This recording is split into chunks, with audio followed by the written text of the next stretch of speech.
अखिलेश यादव के पूज्य पिताश्री ने करोड़ों राम भक्तों के ऊपर गोलियां चलवा करके पूरी अयोध्यापुरी की पूरी एक गली गली को लाल कर दिया था खून से। उन्हीं के गोली चलवाने के वजह से गली का नाम पड़ गया शहीद गली। आप देखेंगे हनुमानगढ़ी तिराहा से लेकर के और शहीद गली तक जाने का दिगंबर अखाड़ा वाली गली को उसका नाम शहीद गली पड़ गया। तो आप किस कौन सा मुंह लेकर के आएंगे? फिर दूसरी बात, आप राम को काल्पनिक कहते हैं, कौन सा मुंह लेकर के आएंगे? आप समाज बांटने का कार्य करते हैं, कौन सा मुंह लेकर के आएंगे? और आप कह रहे हैं कि अब हमको भगवान राम बुलाएंगे तो हम आएंगे। राम ने तो बुलाया, आपको निमंत्रण गया। अर्पणा यादव ने 11 लाख रुपए का धनराशि दान भी किया, आपने उनका विरोध कर दिया। तो आप कौन सा मुंह लेकर के आएंगे? कांग्रेस के बड़े नेता 15 तारीख के बाद आएंगे, लेकिन उस समय नहीं, 22 को नहीं आएंगे। इस पर क्या कहना है? कांग्रेस वालों की बुद्धि भ्रष्ट हो गई है। बिन पेंदी का लोटा चाहे जिधर लात मार दो ढमड़ा कर चला जाएगा। तो कांग्रेस के राष्ट्रीय अध्यक्ष जो हैं उनकी बुद्धि खत्म हो चुकी है। वो अपने नेताओं को स्पष्ट मना कर रहे हैं। वो तो प्रधानमंत्री का चेहरा हो सकते हैं महादेव। अरे कैसे प्रधानमंत्री का चेहरा हो जाएंगे? जब पार्टी को संभाल नहीं पा रहे हैं तो प्रधानमंत्री कैसे हो जाएंगे? जो पार्टी को जो अपने परिवार को नहीं संभाल पाएगा, जो अपने संगठन को नहीं संभाल पा रहा है, वो देश को क्या संभालेगा? आपने मंदिर बनने के नाम पर योगी जी और मोदी जी को धन्यवाद किया, पर विपक्ष कहता है ये कोर्ट का फैसला है, इसमें योगी जी और मोदी जी का कोई महत्व नहीं है। पूर्व की सरकारें थी, क्यों नहीं फैसला लेकर आई और क्यों नहीं मंदिर बनवा ली? उनको भी बनवा लेना चाहिए, वो भी तो हिंदू की सरकार थी।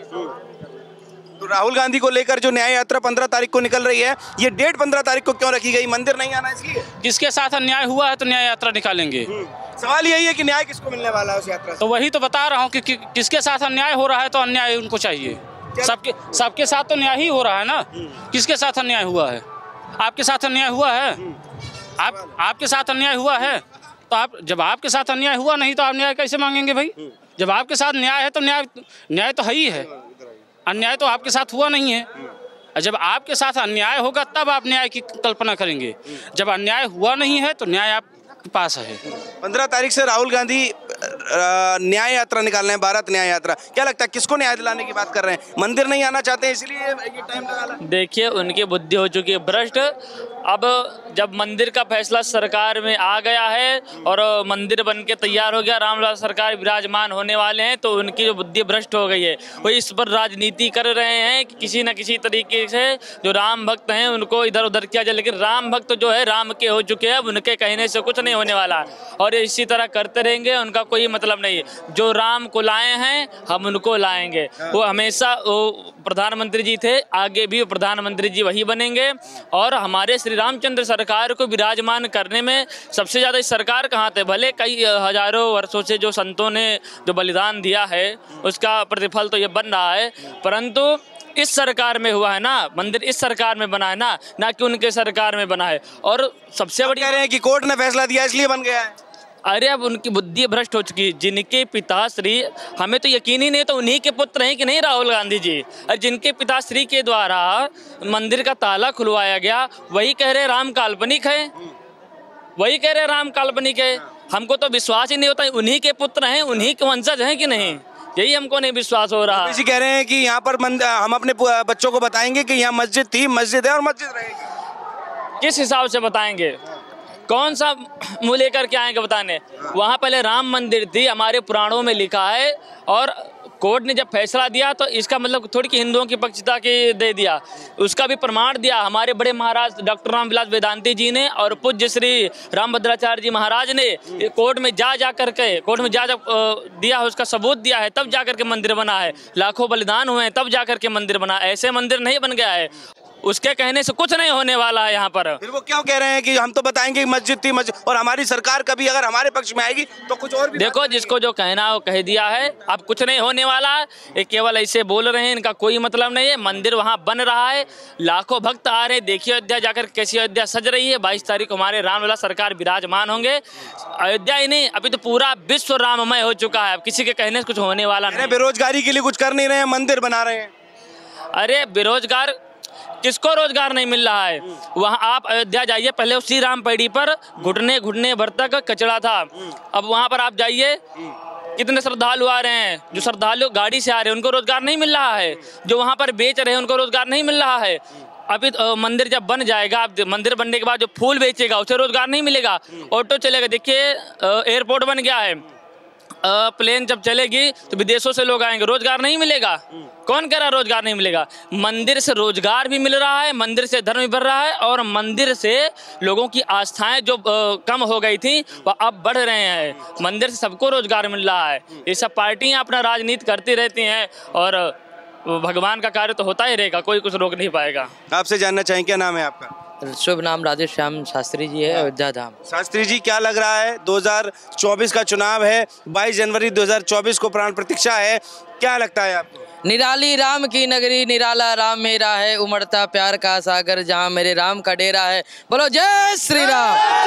अयोध्या राम की थी, राम की है और राम की रहेगी। अगला व्यक्ति कोई किसी का नहीं हो सकता, जो राम का है वो मेरे काम का है। कह रहे हैं मंदिर बनने से होगा क्या, रोजगार तो मिलेगा नहीं और छिन और जा रहा है लोगों का, पीछे का दुकानें तोड़ दी गई। देखिए, जो ऐसा कहता है उसकी सबसे पहली बुद्धि मारी गई है। रोजगार किसको नहीं मिल रहा है? जो भक्त आएंगे क्या वो पैदल आएंगे? टैक्सी से नहीं आएंगे, टैक्सी वाले को रोजगार नहीं मिलेगा। जो वहाँ पे फूल पत्ती बेचेगा सरयू किनारे, क्या उसको रोजगार नहीं मिलेगा? 4 पैसे उसे नहीं मिलेंगे। रोजगार किसको नहीं मिलेगा? जो श्रद्धा विश्वास लेकर के आएगा रोजगार सबको मिलेगा। ओवैसी का बयान आपने सुना, कह रहे हैं कि मंदिर जो है बन जाए कितना भी, लेकिन हम अपने भविष्य में बच्चों को बताएंगे कि वहाँ मस्जिद थी, हमारे संग अन्याय हुआ है। ओवैसी तो कुल मिलाकर के देखिए, सबसे पहले मैं इनसे ही पूछना चाहता हूँ, पहले राम आए कि पहले अल्लाह आए? पहले राम जी आए हैं और राम जी का यह कि राम जी के धर्म के पथ पर आगे बढ़ करके, और देखिए राम जी से विरोध किसी को नहीं करना चाहिए। राम जी एक ऐसे आदर्शवान महाभगवान हुए जो सबका सम्मान करते। यहाँ तक कि जब राम जी के शरण में जब विभीषण आया और विभीषण से किसी ने कहा यदि तुम्हारा भाई रावण आए तो क्या राम जी उन्हें अपना लेंगे? तो राम जी ने कहा कि विभीषण आया है आने दो, यदि रावण आया है तो उसको भी मैं अपना लूंगा। सही आए तो मेरे सामने। इसी प्रकार से जो भगवान के सामने आएगा, जो राम जी के सामने आएंगे, वो सबको अपना। विपक्ष के पेट में दर्द क्यों है, क्या लगता है आपको? विपक्ष के पीठ में दर्द इसलिए हो रही है क्योंकि उनका अब नीचे से जमीनी स्तर जो था वो सब खत्म हो चुका है। क्यों जमीनी स्तर? ये है क्योंकि पहले वो कहते हैं मेरा बाबरी मस्जिद था। भाई कैसे बाबरी मस्जिद था? पहले बाबर आया कि पहले राम जी आए? पहले राम जी आए ना, तब ना आपके बाबर जी आए हैं। और जब बाबर आया है तो उसने तो आक्रमण किया है, कोई उसने धर्म स्थान करके उसने धर्म के स्थानों को विध्वंस कर दिया। और वहाँ पर राम मंदिर, यही नहीं काशी विश्वनाथ जी को देख लीजिए, मथुरा जी का देख लीजिए, क्या वहाँ की सबूतें चीख चीख करके कहती हैं कि हमारा जमीन पहले सनातन धर्म का था, सनातन धर्म का है और सनातन धर्म का रहेगा और किसी का हो ही नहीं सकता है, बशर्ते सभी सामंजस्य बना करके रखें। सम्मान सभी का होगा, कोई हिंदू मुसलमान की राजनीति यहाँ नहीं होती है।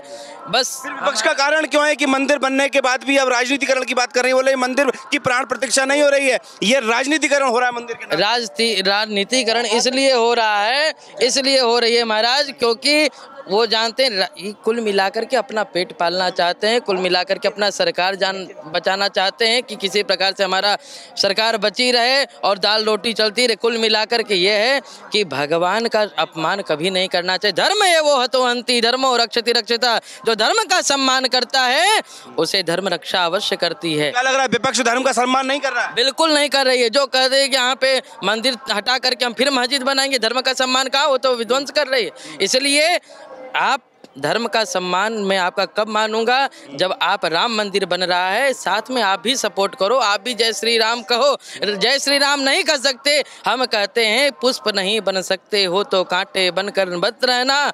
इसीलिए पुष्प बनना सीखिए और बढ़िया सबके साथ जो समझ करके अपने आपस में भगवान का भी सम्मान करिए, पूरे जनमानस का सम्मान करिए। क्या लगता है विपक्ष को फिर इस बार जनता क्या कहने वाली है 2024 में? 2024 में बिल्कुल इरादा साफ है जनमानस का, मोदी जी आएंगे और मोदी जी के अलावा और कोई आ ही नहीं सकता। ओवैसी जी हैं, ठीक है अपना। शास्त्री जी, कारण क्या है मोदी जी आएंगे जब दिखाई विपक्ष कहता है कि काम तो दिखता ही नहीं, होर्डिंग बैनरों पे काम दिखाई देता है, विकास की कोई बात ही नहीं हो रही? विकास का हर जगह बात हो रहा है। अरे भाई राम मंदिर बना दिए, क्या ये कश्मीर का मुद्दा हट गया? क्या ये विकास नहीं हुआ? ये राम मंदिर बना रहे हैं, क्या ये विकास नहीं हुआ? आप इतने भी भक्तगण, इतने भी जितने भी जनमानस आज जो सभी के हृदय में जो छाए हुए हैं मोदी जी, आज तक कोई भी आप इतिहास उठा करके देख लीजिए, कोई इतना राजनेता किसी के दिल पर नहीं छाया था। आज घर घर मोदी, हर हर मोदी हो रहा है। क्यों? उनके कृतित्व पर, उनके स्वाभिमान पर, उनके जो है एक ऐसे ऐसे जो है मुद्दे हैं, एक ऐसे ऐसे जो आज तक कोई फूटी आंख नहीं देखना, ऐसे ऐसे राजनेता हुए जो अयोध्या आते थे तो उनको लगता था कि यदि हम अयोध्या गए तो हमारी तो पत्ता साफ हो जाएगी, अब हम क्या करेंगे, हम तो किसी लायक नहीं बचेंगे। और अपनी गद्दी बचाने के चक्कर में अयोध्या को एक ताखे पे रख दिए थे, कोई आना नहीं चाहता था। आज इसीलिए क्या लड़का, इसीलिए नहीं आते थे अयोध्या जी, इसीलिए नहीं आते थे कि यदि हम चले गए तो फिर ये एक प्रकार से हमारी जो राजनीतिक मुद्दा है वो खत्म हो जाएगी। क्यों? क्योंकि मुसलमान सब हमको कोई वोट ही नहीं देगा, सब जाने हैं कि सब तो हिंदू भाई के हो गए, हमारा कोई है ही नहीं, इसलिए हमारा जितने भी राजनीतिक सब पत्ता सुपड़ा साफ हो जाएगा। लेकिन ये ध्यान दीजिए कि जो धर्म को एक जो है निगलेक्ट कर करके, जो धर्म को जो है नज़रअंदाजी कर करके यदि कोई अपना राजनीतिक कार्य यदि इस हिंदू धर्म में, इस भारत में यदि जमाना चाहे तो वो बिल्कुल नहीं हो सकता है। इसलिए क्योंकि भगवान की बहुत बड़ी कृपा होती है, तब पूरे राष्ट्र में एक राजा का सुंदर आपको गद्दी मिलता है, राजा बनने का सौभाग्य प्राप्त होता है। उसके बाद भी आप जो है राम जी को ना मानो, उसके बाद भी जो है अपने कृतित्व को भूल जाओ, तो ये अच्छी बात नहीं है। आपका क्या नाम है? आपसे जानना चाहूँगा, क्या लग रहा है जनवरी 22 ये ऐतिहासिक पल बनने वाला हिंदुस्तान के लिए? ये हिंदुस्तान अब राम का हो चुका है, राम का ही रहेगा। क्योंकि पहले जो अयोध्या आने से लोग डरा करते थे कि हमारा वोट बैंक बिगड़ जाएगा, आज वो लोग केवल अपना अस्तित्व को बचाने के चक्कर में लगे हुए हैं कि किस प्रकार हमारा अस्तित्व बच जाए और हमारा किसी तरह अपना राजनीति जो पार्टी है वो बचा रहे। कौन बच रहा था, कौन बचता था अब तक या अयोध्या आने से, क्या लगता है? अयोध्या आने से सभी पार्टियां, जैसे कांग्रेस हुई, सपा हुई और जितने भी राष्ट्रीय दल के नेता थे, कोई भी अयोध्या आना नहीं चाहता था। अयोध्या का विकास, किसी वोट तो मिलता था अयोध्या के नाम से ही कि अगर चुनाव में अगर मैं आगे आया, अगर मैं जीत गया तो सर्वप्रथम मैं राम मंदिर बनाऊंगा। लेकिन जीतते ही उनके दिमाग से यह राम का जो अस्तित्व था उसको मिटाना, तो राम काल्पनिक हो जाते थे। हाँ, राम काल्पनिक हो जाते थे। लेकिन अब जो है ये मुद्दा खत्म हो चुका है। अब हर हर मोदी, घर घर मोदी आएंगे, यही अब हर घर से नारा निकल रहा है।